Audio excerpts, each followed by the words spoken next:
జిల్లాలో మాతృ శిశు మరణాల నివారణకు వైద్య ఆరోగ్య శాఖల్లోని వివిధ విభాగాల సమన్వయంతో పనిచేయాలని జిల్లా కలెక్టర్ ఎంఎన్ హరీంద్ర ప్రసాద్ అధికారులను ఆదేశించారు.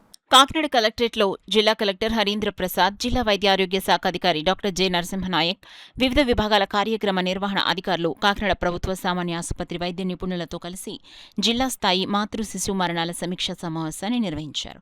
ఈ సందర్భంగా జిల్లా కలెక్టర్ హరీంద్ర ప్రసాద్ మాట్లాడుతూ, గత జనవరి, ఫిబ్రవరి, మార్చి నెలలకు సంబంధించిన 2025-26 ఆర్థిక సంవత్సరం 4వ త్రైమాసికంలో కాకినాడ జిల్లాలో ఒక్క మాతృ మరణం కూడా నమోదు కాకపోవడం సంతోషం వ్యక్తం చేశారు.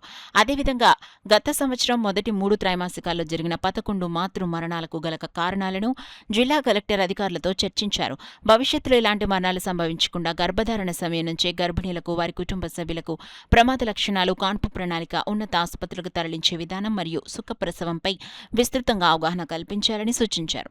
సమావేశంలో Kakinada GGH CSRMO doctor P Komala, in charge జిల్లా ఆసుపత్రుల సమన్వయ అధికారి డాక్టర్ మహేశ్వరరావు, జిల్లా క్షయ నివారణ అధికారి డాక్టర్ చలమయ్య, ఎన్టీఆర్ వైద్య సేవల సమన్వయకర్త డాక్టర్ రాధాకృష్ణ, జిల్లా ఇమ్యునైజేషన్ అధికారి డాక్టర్ కెవి సుబ్బరాజు, స్త్రీ ప్రసూతి మరియు పిల్లల వైద్య విభాగాల అధిపతులు, సహా ఆచార్యులు, పెద్దాపురం విభాగపు అధికారి డాక్టర్ ఎన్ ప్రశాంతి, జిల్లా వైద్య ఆరోగ్య శాఖ కార్యాలయ వివిధ విభాగాల అధికారులు, సంబంధిత ప్రాథమిక ఆరోగ్య కేంద్రాల వైద్యాధికారులు మరియు క్షేత్రస్థాయి సిబ్బంది పాల్గొన్నారు.